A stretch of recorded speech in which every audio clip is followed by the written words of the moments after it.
they are involved actually on how village planning, village participation on DRR is very important. With this case, Indonesia, you can see as a big country also, we have a very big challenge.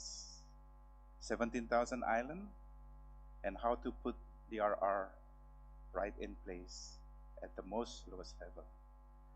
So today, as Melanie mentioned, that putting the tone, what can we get from this discussion for this afternoon? What is a leap of innovation that we can get with this excellent group of DRR now?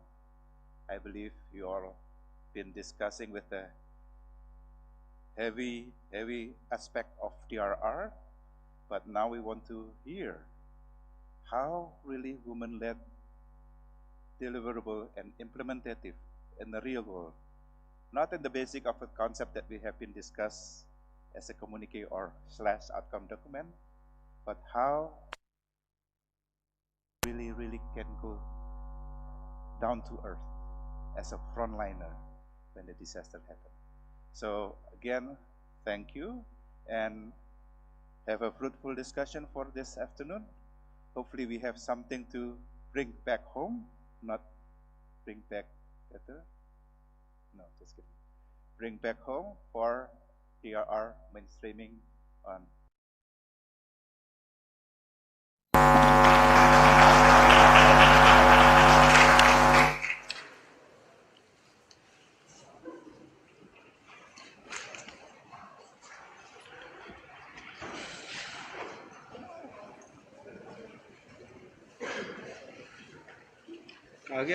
Thank you, Dr. Jatin. May I now request Kamda Singh ji, who is our Deputy Country Manager for UN Women. I would like to extend thanks to you because you supported us with so much, who arduously supported throughout the night in drafting of the document. So once again, and a round of applause for Somabha. I'll now request you, Madam, to take over from here. Thank you. Good afternoon, everyone, and thank you, Dr. Jati, for setting the tone. I'm also one of the people like you. My boss was supposed to be here, and last minute she said she can't.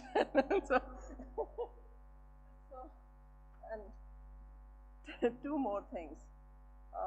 One is that some of you, I heard, have not slept, or maybe slept at 5.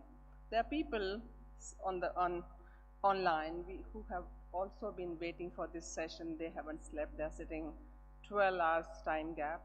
And so I will not take much of your time in sharing what I want to talk about, but we'll listen to the galaxy of stars speakers that we have today, particularly on this issue of women-led disaster risk reduction. Why women?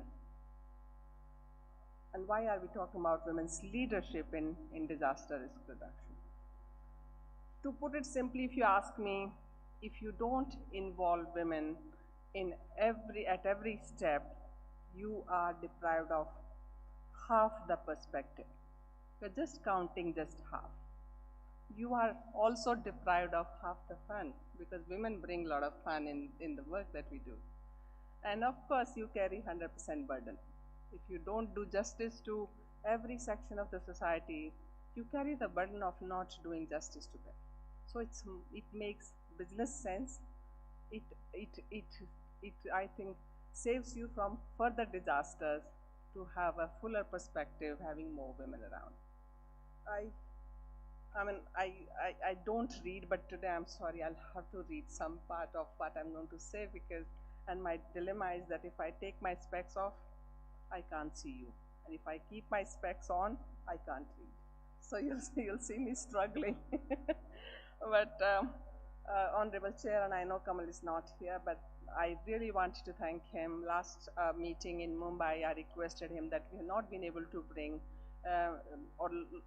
women's voices in the room, so can we have a side session here? And he agreed, so thank you. My colleagues from the RC office, Ranjani and UNDP and other colleagues from FAO and other UN agencies have been fully supportive of of bringing these voices. And also I see many women who I'm sure would have negotiated hard and tough and would have brought in what they think is very important in the discussion. But thank you all for being here this afternoon. I know you could have been out seeing the temples, but you choose to be here, so thank you for that. Um, as I said, as UN Women, we are really feeling privileged to be talking to you this afternoon. So the NDMA team that we've been working with, Somaba has been with the team for the longest time now, ever since we started discussing G20. She's been supporting, and Ranjani has been there to talk about how women's voices could be heard. So thank you everyone who's been able to contribute to this. I understand that you had very long hours discussing what goes into the communique. I think that's the story of every working group and engagement group that we are involved in. About 12 of them that we are working closely with. Gender has been one of the concurrent issues everywhere.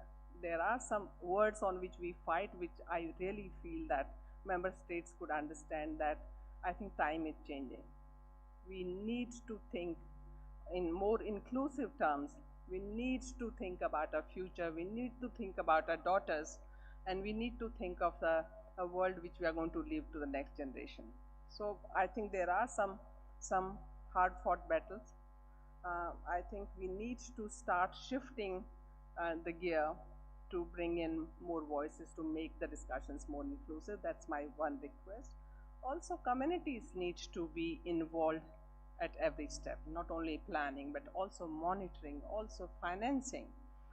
There's a specific role that women have, and not only women. Women who have been left out are women who are physically challenged, women who are from marginalized.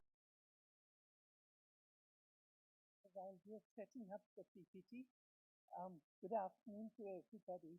I see a sense of anticipation and exhaustion in the room, and it's a tough time to come into that process with inputs from the field. But I hope you will bear with me.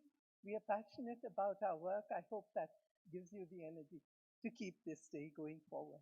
I am really privileged to be here on behalf of Makam, the Women Forest Rights, Women Farmers Network in India. And I also represent two other forums, Vikalp Sangam, which is a forum for alternatives in development, livelihoods, and ecology, as well as Stepping Stones, which is a group of us feminists who have come together to address the issue of women's voices not being heard in policy realms related to climate change and disaster risk reduction. So we are just stepping up now as a collective to bring those voices and create the spaces as a chalice. So I'll take my 5 minutes now and thank NDMA and UN Women for having us here.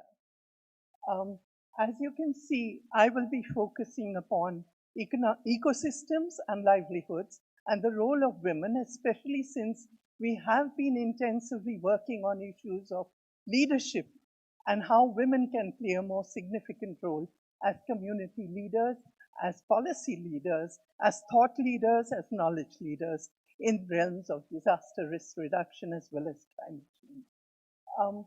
I will focus on the investments we've been making, and PECA is a partner in this process that we've been working on from Indonesia. So I would like to acknowledge my sisters in Indonesia as well as other parts of the globe, South Africa as well, through a process we call Power Up. And Power Up is a collective of 15 organizations across the globe.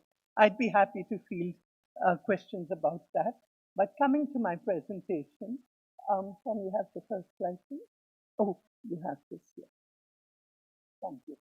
So our focus has been on building up the role of women to be recognized as leaders for rights, against disaster, against environmental risk, and in land degradation. To do this, we work with a network of organizations across the country in 25 states through Makam, and through particular locations through our work in the Forest Rights Collective, as well as in the Stepping Stones Collective. And one of those women tells us that in order to be more resilient as societies and acknowledge eco-restoration roles that women are playing, we need to recognize that disaster is not an event. It is a process, and it is a process that unfolds upon us. And if we don't recognize the role that women have been playing in this process, we're really missing the wood for the trees, because their role has been integral to actually reading how processes are rolling out, close from the ground. They're the ones closest to the earth. They're the ones in the forests on an everyday basis. They feel the winds in the way that the grasses sway in the winds, and can tell you when there is a likelihood of a climate change, for instance, or a storm, or a flood, and can tell you how they have been practicing resilience for centuries. It's just that it hasn't been documented and needs to be acknowledged as a realm of knowledge along with the science that we are developing for the subject. And the tools need to therefore be designed both for men and for women and other communities to use in this process. So while we are talking about disaster risk reduction strategies, we need to acknowledge that there is a worldview that needs to be acknowledged, which is the grounded worldview, where men, women, and other communities have been working at nested scales, for which we need to acknowledge that the knowledge is really on the ground. And from the ground emanates the whole realm of preparedness as well as response. And if we acknowledge the communities, the intra-household level, as you mentioned, and other speakers have the mention about families, for instance, it starts from there, but goes up to the scales of policy. And if we acknowledge this as a system, then we also need to acknowledge that the system comprises soldiers, warriors, custodians at the threshold, who are the ones who are making the decisions on an everyday basis. They're making decisions related to forest rights, governance practices, as well as sustainability. They're making decisions about land rights, governance, and utilization, and how divergence of lands from their basic livelihoods are impacting them, as well as impacting the climate, and how this results in disasters getting aggravated, becoming more frequent, and therefore the response mechanisms needing to be closer to the ground. Yeah? So taking the example of the forest and forest policies and forest dwellers in India, we work pretty intensely with them. We see that the department tends to focus on territory rather than on the well-being of forests and forest dwellers. And it's constantly, therefore, fencing, creating boundaries, even trenches, to prevent communities, cattle, and animals from straying into the forest. Whereas they have been living there for centuries, these are now treated as boundaries and territories to prevent the entry of the rest of the ecological system from entry. And this actually creates a situation where communities are either evicted or criminalized, whereas communities are seeking to live off the land and ensure that the land and its resources, its ecology, sustain. And if we see the current situation in the mountains, for instance, we find that a lot of disasters are actually happening because communities have been prevented from creating the firewalls that they have been practicing for centuries, from creating the kind of bunds and nully systems that allow the waters to flow down the natural drainage systems, and instead been investing in infrastructure which may not, in fact, be relevant to those ecologies on the ground. So our plea is really to listen to the voices from the ground, design from the voices of the ground, and inform your management and monitoring systems so that communities can engage in response, preparedness, as well as post-response rehabilitation more actively. This is the kind of analysis we've been doing with our community groups, where we've looked at Bina Agarwal's framework of class gender effects of environmental degradation to focus upon the issues that communities are raising. So we've talked about issues of class and gender effects on communities related to disaster, among which gender division of labor is one that we've already talked about. But the knowledge system impacts of disaster risk reduction from a macro scale implies that community knowledge often gets ignored and gets replaced or displaced by those who are the technocrats coming into the system without acknowledging communities. And that creates a fissure between the action desired, required, and that which is being financed. And this hierarchy of finance and this hierarchy of action required often displaces the ideas of communities in the work they do. In the realm of care work, we tend to ignore the work that communities have been doing in environmental care. And I'm bringing this dimension in particularly because environmental care does not get into the discourse of care work very often. Even we've been engaging with the UN Women on this. And we feel that if this is ignored, this is a huge part of what needs to be done and invested in, and ignores the reality of women's lives where they are doing this on an everyday basis. So I'd like to take us to the aspect finally of what we are doing in terms of disaster risk mitigation on the ground. The webs of relations is what is plotted here through some research that I've done for my PhD. And you'll see that the first picture up there is what women understand and needs to be demystified for them in terms of how to engage with systems and processes of the state and other actors in order to be effective change makers on the ground. And this is the systems approach that we've been trying to adopt, as well as create communication channels between state agencies, other actors, and community-based organizations led by women, so that they can disentangle what is happening on the ground and they receive only in terms of what they must do as actions to be part of the planning, the action, the monitoring, and the evaluation of such processes, and define the priorities for finance. So we are actually working much more intensively on recognition of women as producers, as controllers of assets. We are working on building knowledge bearers and their presence in knowledge economies and ecologies so that they can influence the decisions that need to be made. You see Guddol Radi creating the seed banks that are the traditional material in which seeds were stored from grass and mud, because those have managed to keep the seeds safer than the newfangled ideas of what seeds protection needs to mean. And these are the women who are working with the state agency in Uttarakhand to have a campaign with school children to spread seed balls. Just an example of the kind of initiatives that are going on. So every school in the state, we had a Zoom call, the children joined, and there's the multiplier effect. Before the rains came, unfortunately, a lot of the flood would have taken care of some of the seeds, but they'll land somewhere. So those seeds have been spread around the countryside, and we hope they'll germinate in large scale. They're also doing the monitoring. And finally, to talk about women's roles in conservation decision-making, which we feel is a very important part of what the forest agencies have been ignoring. That these are people with a knowledge of how to live with the forest, how to live with the wildlife, but the destruction of wildlife and forests currently is causing huge distress in terms of animal attack on human life, as well as human attack on animals and other creatures.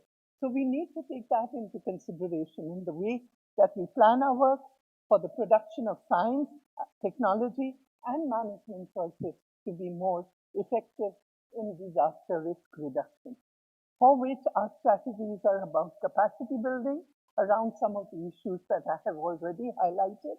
Just one flag I'd like to raise here is that of resources for the prevention of atrocities against women, because in the course of implementation of many plans, the kind of structural resistance that women experience through state agencies themselves trying to be the vanguards of protection of forest areas, for instance, as well as other infrastructure.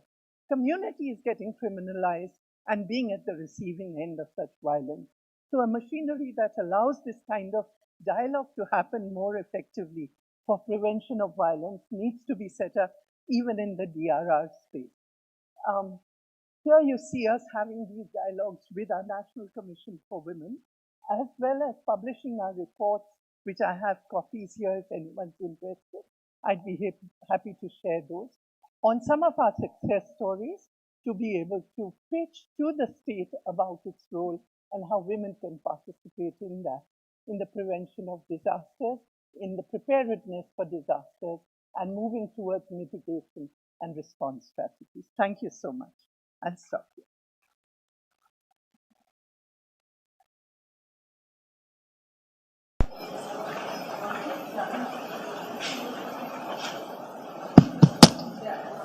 Thank you so much. It was two important points that I had forgotten to mention. Violence against women, not only during disasters, but also when the crisis happens naturally or otherwise, women face double the burden of that one is of that violence in public spaces as well as at home. So that's number one. Also the burden of care work that women carry all the time, but particularly during crisis when men have that additional hat of bringing money at home. I think women are left alone to take care of the elderly, the sick, the children, and also the livestock. And of course, in everything else that they do in their lives. But thank you, Soma, for bringing those in the discussion.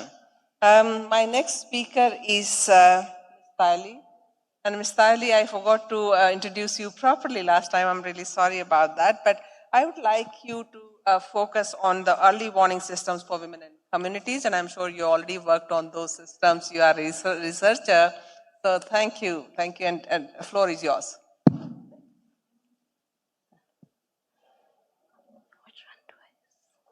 Is it this? Okay. Waiting for the presentation.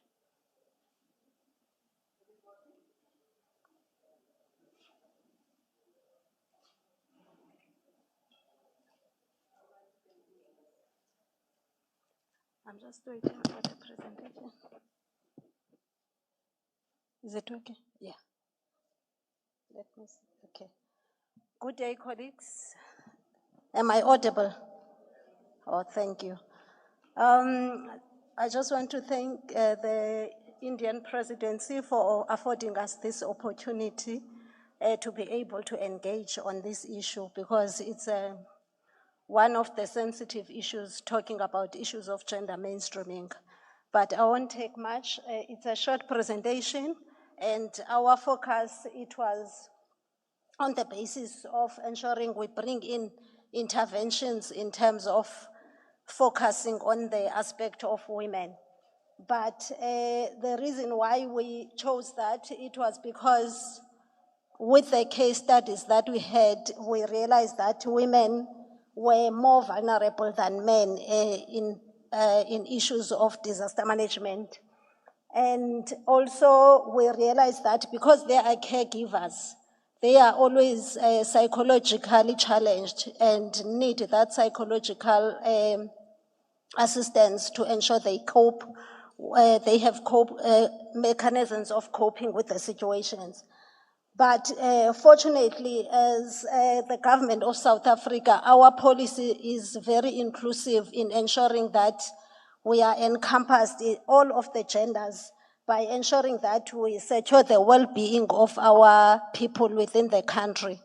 And taking it further within the disaster fraternity, our act, Disaster Management Act, had to be reviewed to ensure that we incorporate the issues of vulnerable groups, such as women, children, and those people living with disabilities.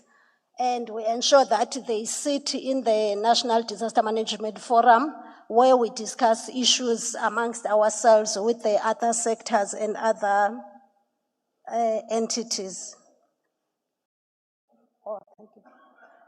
The case study that we want to bring is the floods that happened in KwaZulu-Natal, one of the provinces in South Africa, because that case study was brought a lot of challenges in terms of livelihood, losing of livelihoods, and also our infrastructure was severely damaged. And people's livelihood were really disrupted during that period. And what also made it worse was the statistics in all the shelters where women, where the families were taken. It was more women, which was also evidenced by the statement that was issued in the media by the Ministry of Department of Social Development, that there were more women who were vulnerable than men. And even in their vulnerability, being in those shelters, there had to be security issues that had to be taken into account, because though men were there in the shelters, but at night they were not there and left those women vulnerable and the children. Am I the one? Okay. Some of the interventions that we have taken into consideration is to have an annual roundtable to discuss issues of women. And it is according to each and every province within South Africa. And this initiative was started by the Gauteng Provincial Disaster Management Center, whereby we took stock of how do we cater for needs of women when there are issues of disaster. And some of the recommendations that were made, I think the Deputy Chair has alluded to them in terms of encouraging active participation of women, especially in decision-making forums, because they find reflection in terms of what women are encountering. You said they must not make decisions without us. You can't talk about us if we are not there, because you won't understand our needs. And also the issues of psychosocial support that I've spoken about, because women are caregivers. They always have to take care of all these groups within the household. And also, you also spoke about issues of ensuring that we inculcate education and empowerment amongst women, and also issues of capacity building, which we also advanced in this discussion. Some of the interventions that we are making as the Southern African Development Community with the neighboring countries for Africa was to have a regional conference, because we've got a common priority within the African context, which is flooding. So the South African Weather Services coordinated a workshop and a training whereby we had to speak in terms of gender mainstreaming when it comes to responding to such issues. And as the SADC, we had especially Malawi and other neighboring countries, they stressed that also women were very, very vulnerable when they had to respond to incidences of disaster, of flood disasters. And out of that, out of the outcome of those resolutions, it was also stressed that we need to take into consideration how do we move forward the national agenda in terms of prioritizing issues of women. And some of the interventions that we are making are issues of capacity building, which were spoken of. We reach out to the community in collaboration with the South African Weather Services, because what they do with the National Disaster Management Center is to develop early warning system messages, and which are disseminated to the communities. But we realize that the early action that we've been talking about, people are not taking it into consideration. Some people still become vulnerable. So with the impact-based early warning messages, what we are doing now is to educate. So we have been prioritizing women because we know they can be our ambassadors within the families to ensure that there's clear communication on how to interpret the impact-based early warning messages when they are disseminated. And some of the recommendations that we want to make, because the doctor spoke about issues of data that is not disaggregated.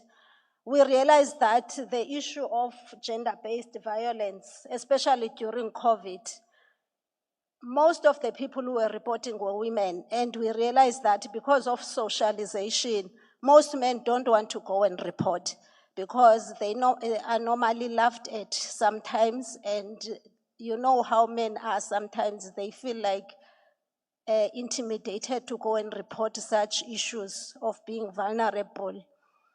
So we don't have such documented data in terms of some of the incidences that men are reporting. So our recommendations are inclusive of both genders, both men and women, the role that they can play in terms of reducing disasters within their communities so that they can be resilient. So we are looking at issues of data collection and monitoring. They can both genders, both male and female, they can play a huge role there. Research and analysis, they can assist us because they know the risks within their communities. And also issues of community outreach, they can be part of us to be messengers in speaking what we are speaking as government, and to assist us with reducing risk within the communities, community engagement and capacity building. Whenever we have a capacity building within the communities, we also ensure that we prioritize the communities to be part of the decision-making processes based on the risks within that particular community, so that they give us feedback. Doctor also spoke about the issue of especially indigenous knowledge not documented. We also have that challenge as well in South Africa, because there are a lot of case studies where indigenous knowledge played a huge role. So they can help us with that so that we can document those things moving forward. How can we advance them to reduce risks within their communities? Like with the KwaZulu-Natal case study, most of those people, they settle in unsafe areas. And for them to be assisted, we still need those people within the community to convince each other, so they can play a huge role there. And then policy development and decision making, I can't stress that more. You've already spoken about it, because when it comes to formulation of policy, we still want women to advance their issues, to be there in decision making about these issues. As a way of conclusion, because one of the key priority hazards that we are trying to ensure that we reduce within the country is floods. So we are still enforcing that the issues of gender equality, they are still mainstreamed to ensure that they are inclusive. Because part of the things that we realized in KwaZulu-Natal, when we were doing our response mechanisms, the issues of children were not taken into account, young girls. So how do we ensure that we incorporate and be inclusive in our DRR agenda? Thank you, Ms. Tali.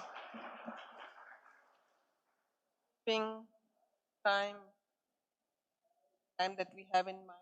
I now request my colleague from FAO, Catherine, who is joining us online, to talk about scaling of gender and community responsive social protection for anticipatory action in Asia. Catherine, over to you. much, and thanks for the warm welcome today. So indeed, I'm Catherine Jones. I'm working on the anticipatory action approach. I lead the program for the FAO Regional Office for Asia Pacific.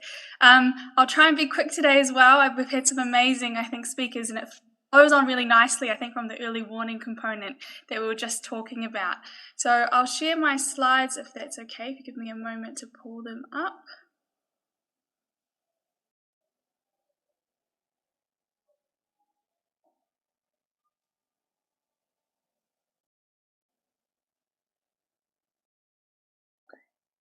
There we go. Hopefully everyone can see that, just double checking.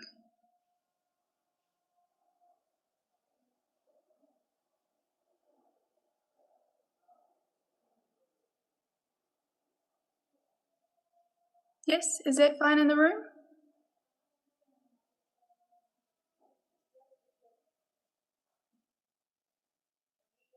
Catherine.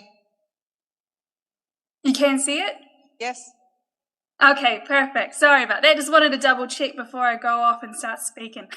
So yeah, I'm pleased to present today about anticipatory action, and in particular, how can we be focusing on community-based and gender-responsive solutions for this up-and-coming area of work in the disaster risk management profile. So maybe there's some of you in the room that haven't heard about anticipatory action before, so I'm just going to give a very, very quick 101. I like to use this very simple definition where, in a nutshell, it describes anticipatory action is taking steps to protect people and their livelihoods before a disaster strikes based on early warnings and forecasts. So essentially, when we're looking at anticipatory action, we're looking at that timing between an early warning and impact and acting in between that time frame. So what can we do to scale up in regards to financing, and mitigated processes to support those at risk in that pocket of time. Now, I want to also emphasize, if you've heard early warning, early action, or forecast-based financing, don't fret. I mean the exact same thing. I don't know why we've decided to create a bit of jungle with language in our area of work, but I just want to rest assure you, you're in the right place when you're talking about anticipatory action, early warning, early action, or forecast-based financing. We're aiming to clean that up, and I'm hoping our community can do that quite soon. Now, how we address anticipatory action is in 3 key categories. So the first is risk information and early warnings, which our colleague was just really excellently laying out before. The selection and delivery of anticipatory actions themselves to protect and mitigate lives and livelihoods. And then thirdly, flexible financing. So enabling us to move as quickly as we can to protect people who are at risk of climate hazards. Now, throughout this process, and I really enjoyed what our colleagues were saying in the opening speeches as well, is that don't discuss issues if we're not there and if women aren't part of the process. And this is the great thing about anticipatory action, is so much work is being done on gender and social inclusion that we know through these 3 pillars where we need to ensure that gender and anticipatory action come together. For instance, in early warnings, I won't go too into it because we've already seen the excellent work in South Africa. We work with women groups to refine the language, the best channels to receive information, what gaps there are. When we're looking at delivery and the selection of actions to protect or mitigate the potential impact, we also work with women groups to see who needs support and where, because they'll know who the most vulnerable are in the community, how actions can be gender responsive, and where are the best what are the best actions for the context and needs. And then finally, this is one that I'm very passionate about as well, is ensuring that women have governance when it comes to flexible finding resources, all the way from national, regional level down to the local community, ensuring that women voices are in the planning, processing and setting up of these mechanisms. And then underneath it all is around evaluation and impact analysis. As anticipatory action is relatively new when it comes to disaster risk management, there's a lot of, I think, space out there for impact analysis and understanding what works and what doesn't, but it's also keeping communities and women in the back of our minds, or the forefront of our minds, I should say, when we're collecting this information to ensure we can empower them to take own agency and control of the anticipatory action approach as we move forward. Now, how do we ensure anticipatory action is gender responsive at the community level? So what I'm going to do is just quickly talk you through a really great example from the Philippines, where anticipatory action was applied ahead of a drought in the Mindanao province in 2018 and 19. So basically, how did we decide when to act? So we had a range of early warning information that pointed us towards a potential crisis in Mindanao in regards to drought. We used 4 key bits of information. The first one, El Nino, which we're currently in at the moment, and highly recommend everyone to follow and monitor that climate phenomenon closely over the next few months. But that was declared, and often in the Philippines instigates drier conditions. This combined with observed and forecast lower rainfall, high temperatures, signs of early stress on rice crops, as well as soil moisture deficits, kind of pointed to us saying, hey, we need to do something instead of wait for everything to hit the worst possible scenario. So in November 2018, FAO alongside the government decided to instigate anticipatory action.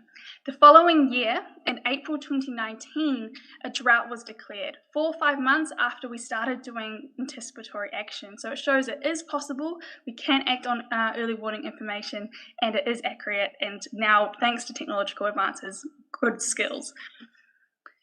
Now, throughout this process, when we were implementing anticipatory action in the Philippines, we worked very closely with women cooperatives at the local level.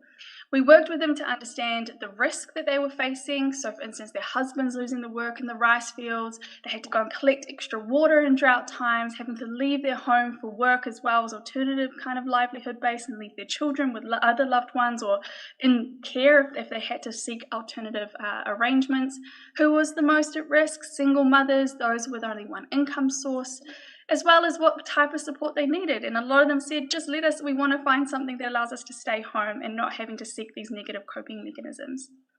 So listening to these cooperatives, we then tailored 5 anticipatory actions to launch in November 2018. One was drought-resistant seeds.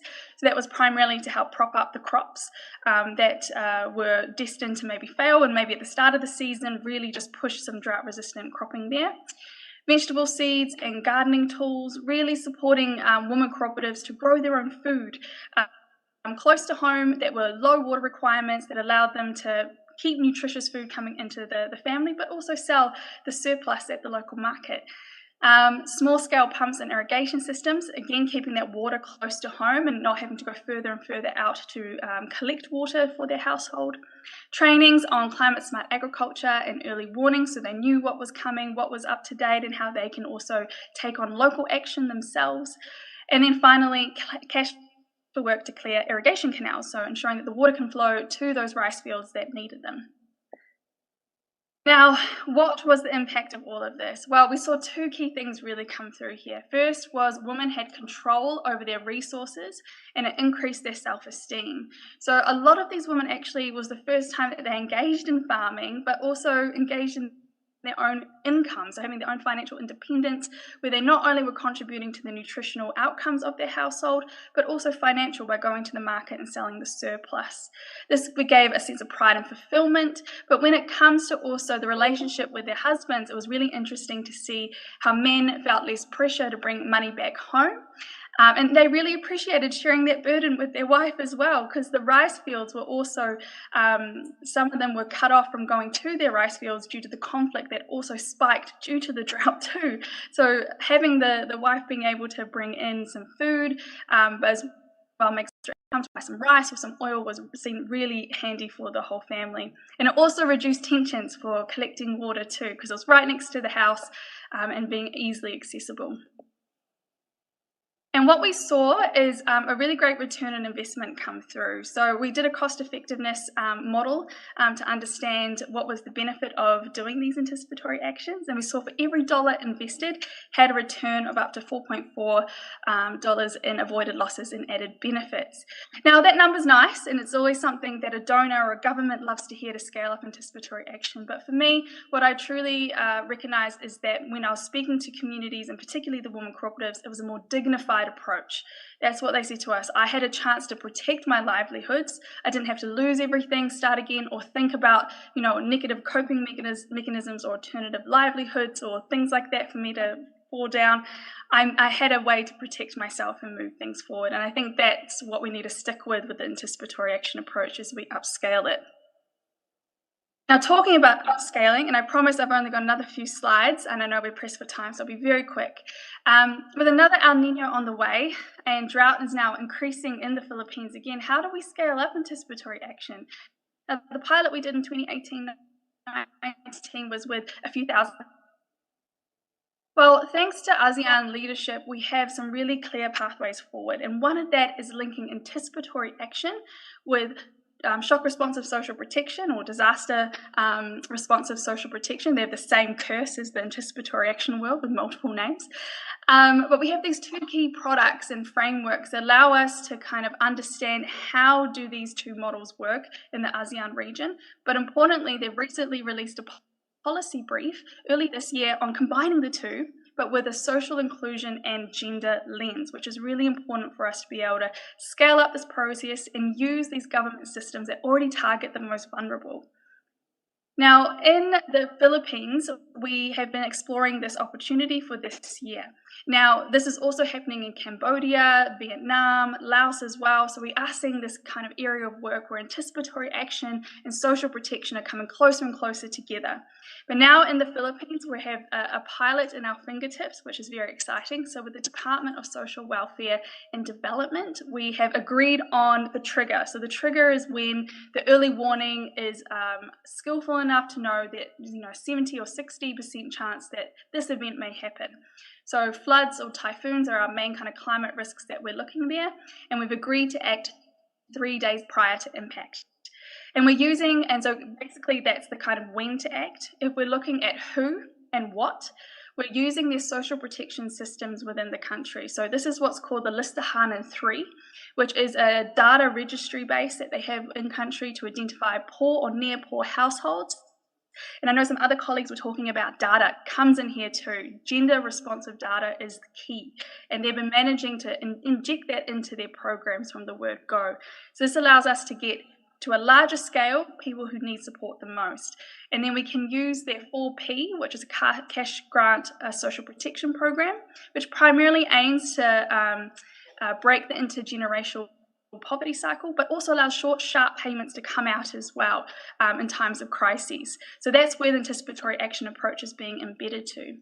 So now what's next is for us to test the system. It's ready, it's timely, and within 30 minutes, cash can be distributed from their banks to the pockets of those who need it the most, ahead of the 3 days, as I was mentioning before a typhoon makes landfall or before a flood starts to reach a devastating impact.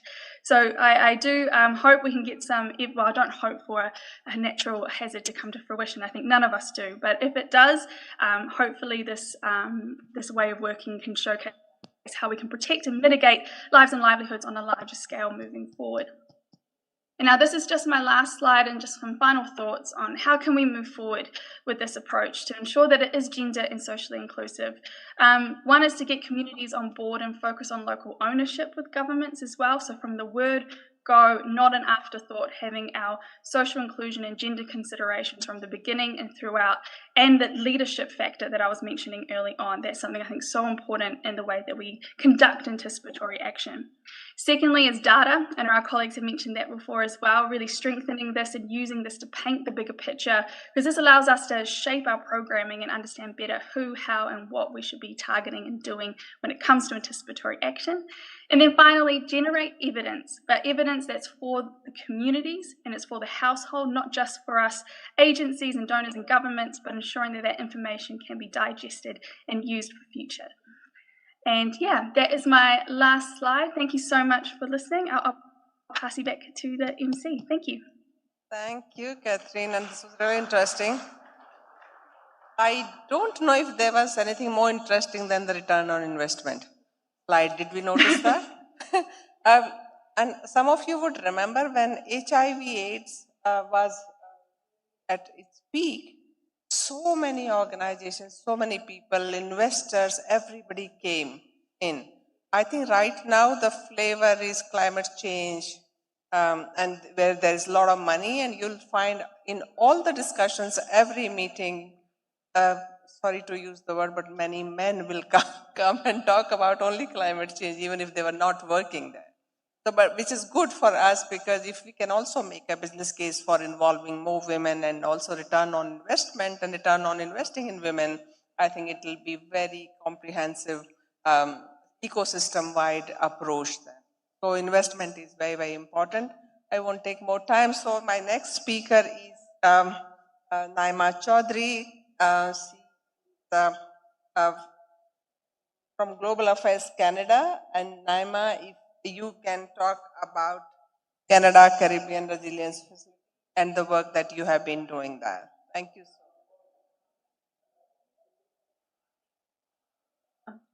Thank you very much. We need to stick to the time because I think delegates have to leave at 4 o'clock, and I think we are going to cross some time, take some more time from you. But I think let's stick to 5 minutes that we have. Thank you very much. Actually, just for my introduction, I am from Canada, Global Affairs Canada, based in the headquarters, and I'm responsible for all climate finance portfolio from Government of Canada. And thank you very much for inviting us to speaking here. Excellent presentation that we are observing from our colleagues. I would like to share my slides. Yeah.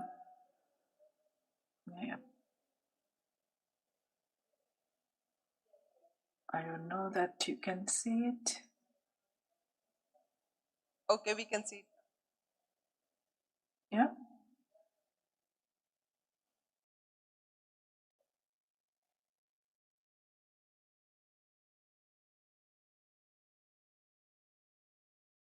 Okay.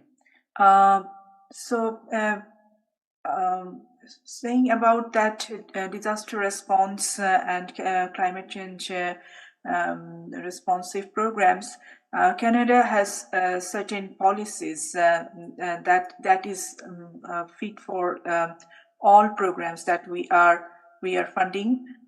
So, is there something I'm hearing? Sorry. Okay.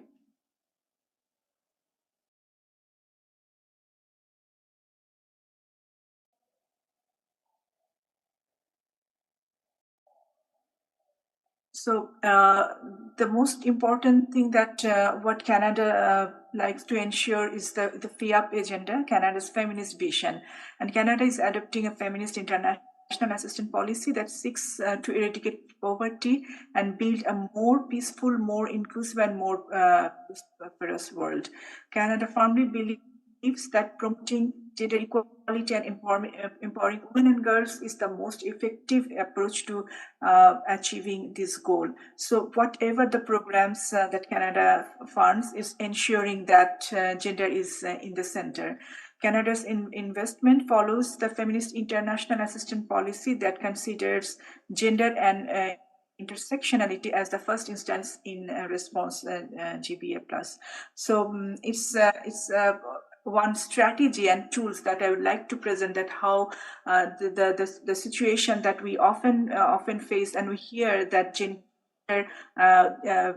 particularly women, girls, and people who have different identities, disabilities, so they are not coming in front. So Canada's tools and techniques, particularly the strategies, are very much focused to ensure that their participation is there for any programs. So the tools that we use is GBA plus analysis with gender-based analysis beyond gender, and so we ensure that these tools has been used for just starting the program and also throughout the process until the program ends. So this is an analytical tool that provides a method for assessing system inequalities. So this is one thing. And the other area that I would like to highlight, that gender-based analysis plus across all international policies and programs is a requirement. It's required for any sort of funding. So it's following a due diligence process from Canada, from the mission, the offices, and as well as the headquarters, that we follow the process, that how these tools has been incorporated in the programs. If women's voice are coming through, is the voice from people who have different identities, minorities, disabilities, it is coming through. And also it's important to ensure that this is there and for to get the Canadian support. So internally, Global Affairs Canada has been working to equip staff to implement a feminist, intersectional, and human rights-based approach.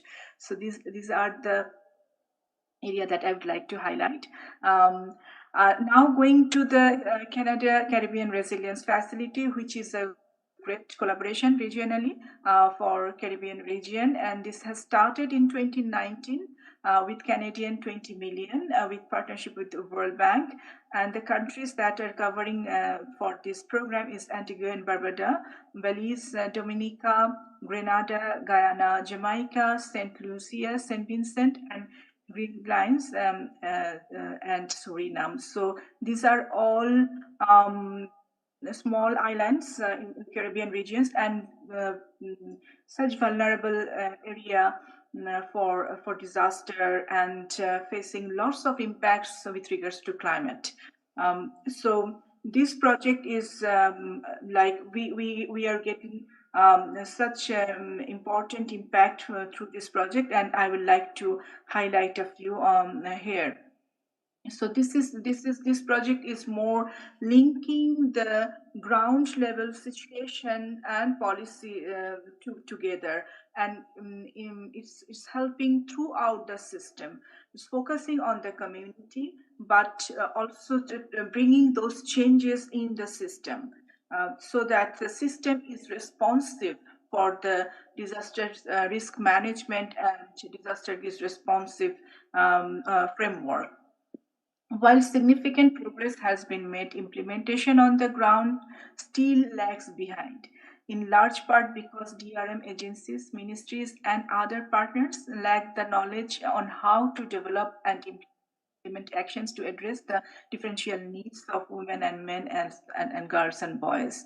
So it is sometimes the situation that gender inequality in our in many societies in the countries, that women and girls particularly their voice doesn't come, so it's not that always the learning comes to the government agencies. So that where the tools that I mentioned about GBA Plus is very helpful, and this is also providing technical assistance directly to the governments and developing tools and providing hands-on technical assistance in the preparation of DRM projects.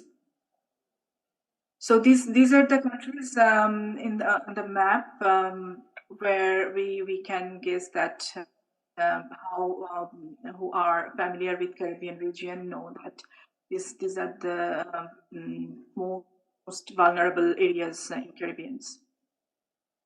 So there are a few thematic focus. I will go quickly because of the time. That the priority one is risk informed decision making. And priority 2, reducing risk and mainstreaming. Priority 3, finance, and priority 4 is disaster preparedness, resilience, recovery. And in the cross-cutting areas, disaster risk management, fragility, inclusive DRM, gender equality, disaster inclusion, gender equality, resilience, and climate change, and understanding risk. Mainstream gender equality and women's leadership is a major focus of this program, I would say. And gender equality, intersectionality, as I mentioned about, there are always situations where women and people who have different identities, different challenges, social exclusion, their voice needs to be heard, and that's how that intersectionality comes in the discussion, and it making sure that disability inclusion, including how to address gender-based violence. So this is another area that my colleague also mentions, that gender-based violence is a kind of always the situation when there is a problem. It impacts women and girls mainly, and also boys as well, and also people who have different identities, marginalization, disabilities. Financial and technical assistance has been providing throughout the countries and the decision-making process, strategy development within the governments, and also focusing on women-owned businesses in government and procurement. Women's leadership and building resilience is another area where the focuses come through this program, and there are the program is making sure that they work very closely with the women's rights organization. Many of you may are familiar with the Government of Canada's Women's Voice and Leadership Program. So this program is highly built in with women's voice and leadership, so that women's voice and the voice from the marginalized population has come and feed into in the lesson learned. There are examples of how DRM, this Caribbean program is working to make their budget and policies gender aware and socially inclusive. This is one area is very important, that allocation of investment should be gender responsive. So Government of Canada is making sure that the budget process is gender sensitive, so that the program is responsive for gender.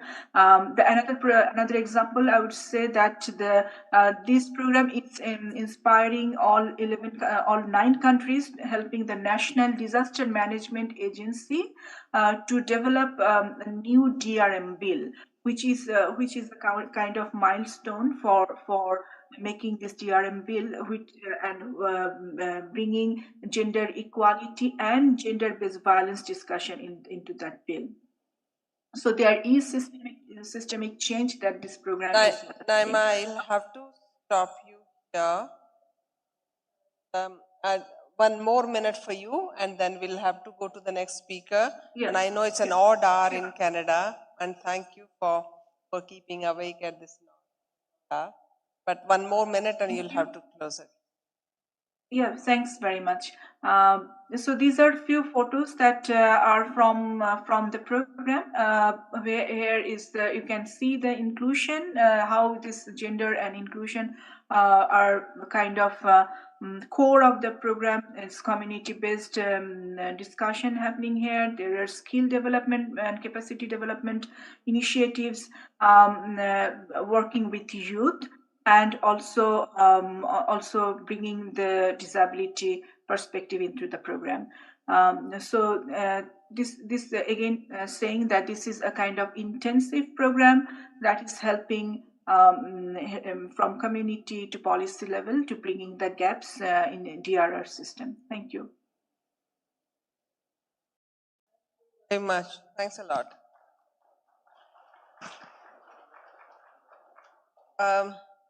Ipshita, I'm coming to you. Ipshita works with USAID, and I would like you to talk about community-led efforts. Thank you so much. Okay. Your time starts now.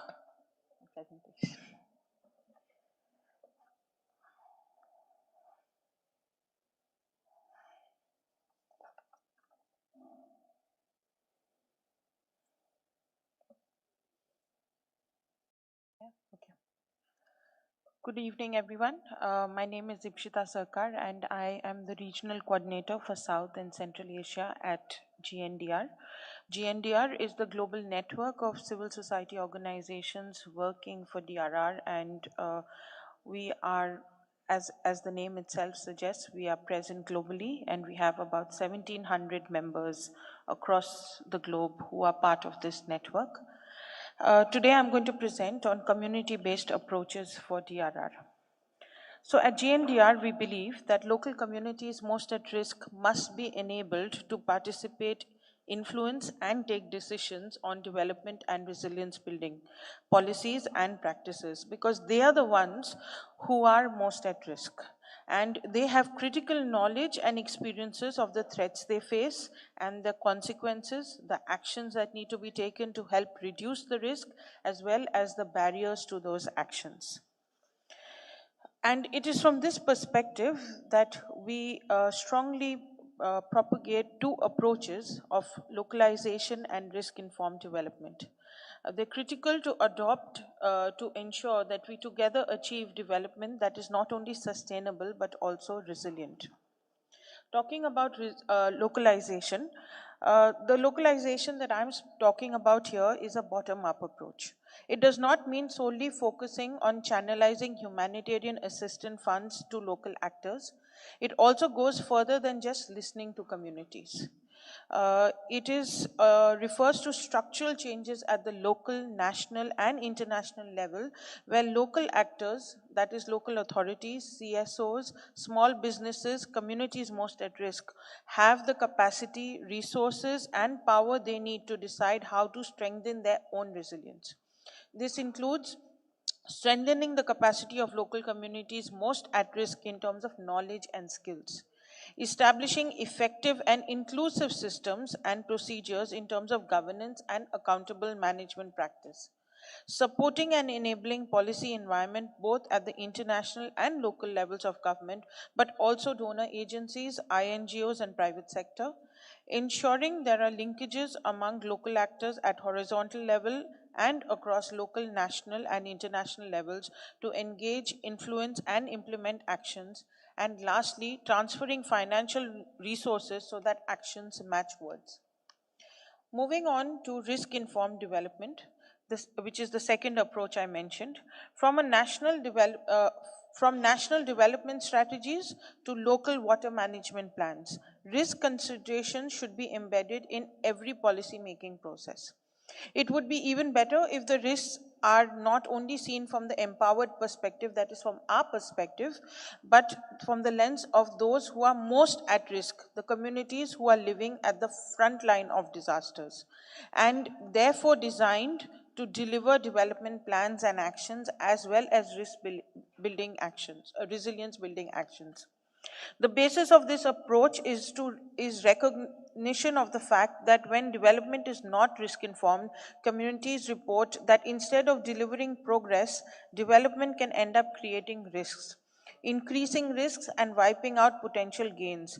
Therefore, the approach includes knowledge generation and acting on the knowledge to avoid creating new complex risks by avoiding poor development choices, reducing existing complex risks by using development to reduce vulnerability and exposure and increase resilience, and promote iterative and constant learning to improve sustainable development and resilience.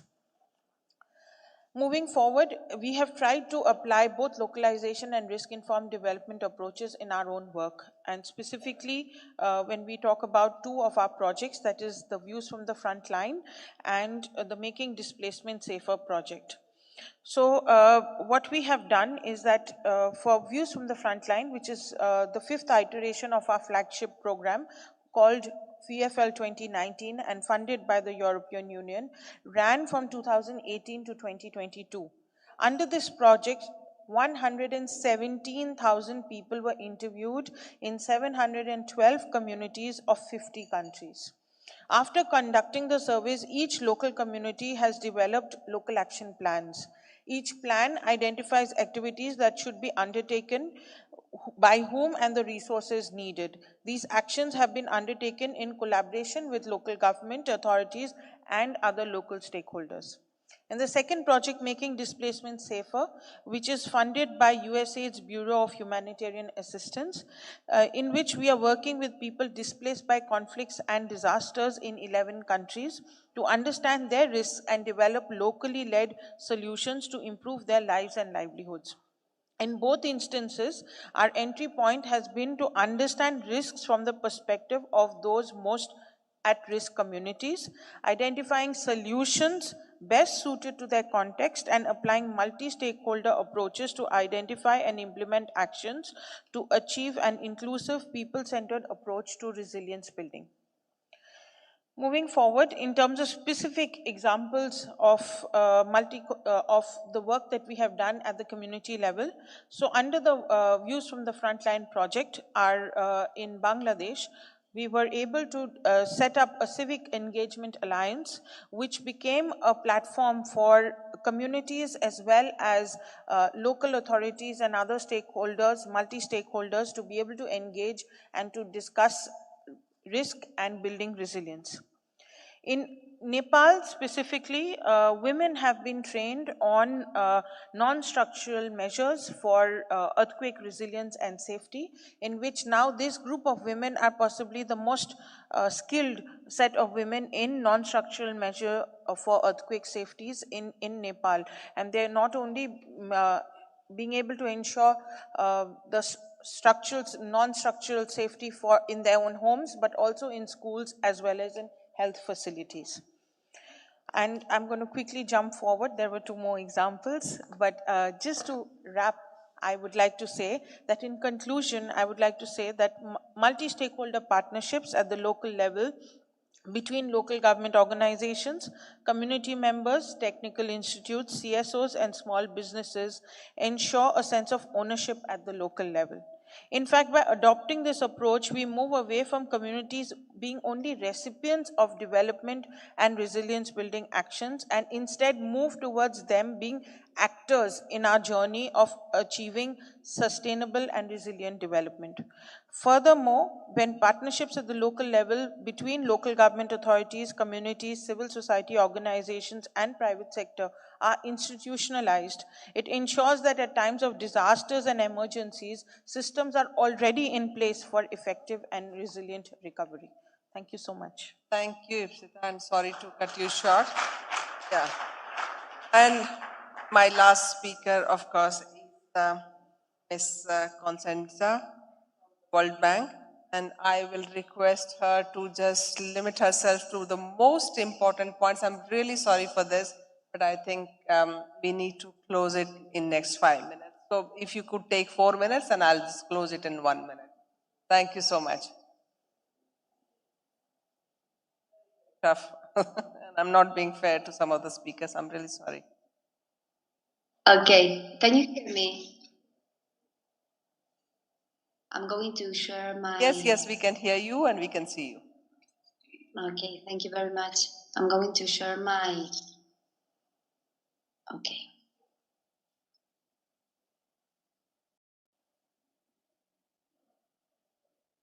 Can you see my... I don't think so. Yes, okay. When you try to be faster, you are slower. Okay. Thank you very much. Okay. Well, good afternoon. Thank you very much for the invitation.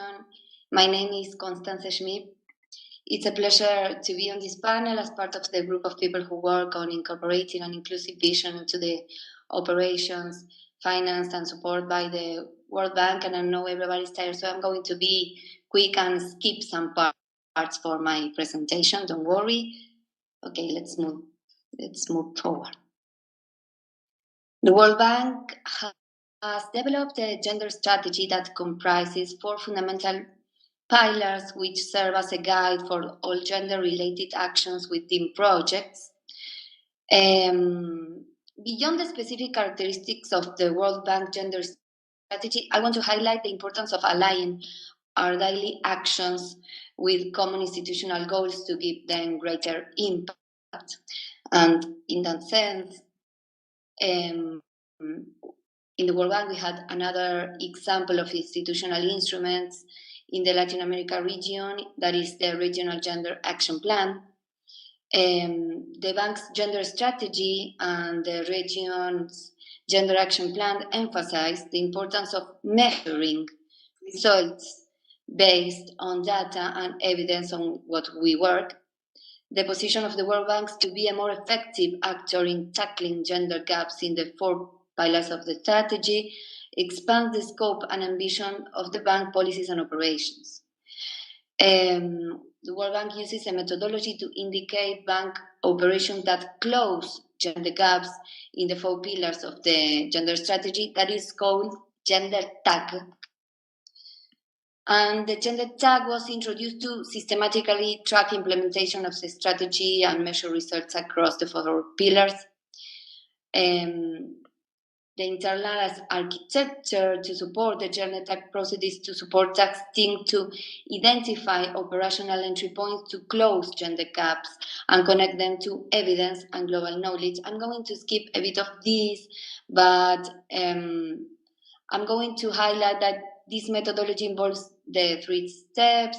First, identifying gender gaps between men and women in a given project or sector, designing interventions to address the identified gaps between women and men, and finally, developing indicators with their results frameworks that measure the closing of the gender gaps. And I want to highlight in the context of this panel and this activity that this methodology can be used as a model in different types of institutions that want to establish concrete and measurable gender and inclusion results within the planning, implementation, and evaluation phases of their plans and projects.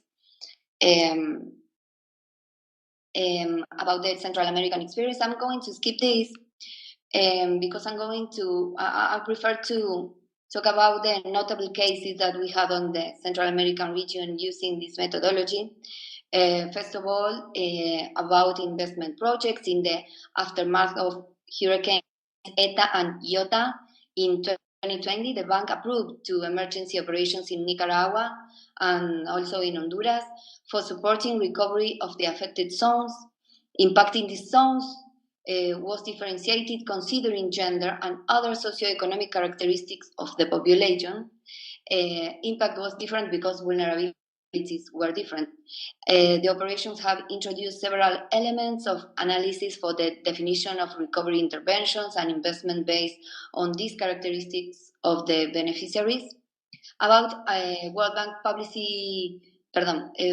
policy projects, in the case of Honduras and Dominican Republic, both countries had approved a development policy loan with a catastrophe deferred download option, CATDO, which is a contingent financing line that provides immediately liquidity to countries to address shocks related to disaster or health-related events. And it serves as early financing while funds from other resources, such as bilateral aid or reconstruction loans, are being mobilized. In the case of Honduras, an indicator was introduced to ensure that 30% of the country's shelters have staff certified in protocols and procedures to prevent and respond to cases to gender-based violence. And in the case of Dominican Republic, an indicator was introduced to incorporate households headed by women with specific socioeconomic conditions into national database and receive emergency cash transfers. And last, I want to highlight a case of public policy, which is a national regulation that was technically supported by the bank during 2022. The National Strategy for Financial Management of Disaster Risk in Costa Rica includes criteria for differentiated vulnerability of population and differentiated impact for financial risk management. For example, it is established that post-disaster reconstruction plans must be based on differentiated or intersectional damage assessment, and that investment plans for rehabilitation and reconstruction must incorporate specific measures to close pre-existing gender gaps. And that was really fast. Okay. Thank you. You really closed within the time, and thank you so much. Thank you. Really appreciate. And my last message is from a senior community leader from Kenya. I will request you to play the video. It's a video message for 2 minutes. Please, last 2 minutes of your day for someone who is coming from where we are, whom we are all talking about, a community leader from Kenya.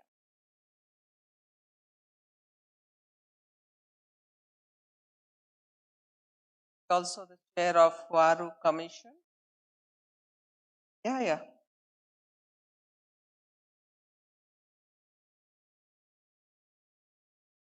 Let's video.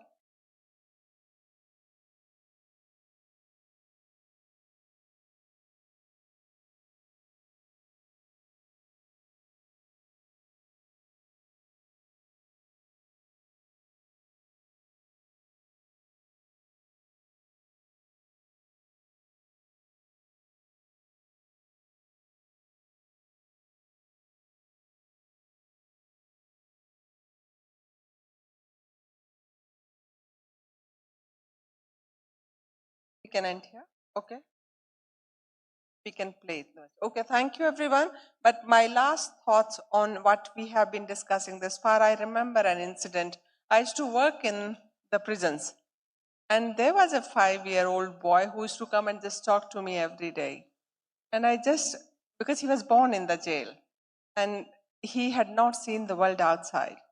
I was asking him one day, what is it that you'd like to see when you go out? And he said, I'd like to see the moon. Now, for a 5-year-old to ask for something which I can't bring to him, he says, I'd like to see the moon. Because at 6 o'clock, all the inmates were closed in the cells, and he had never seen moon at night.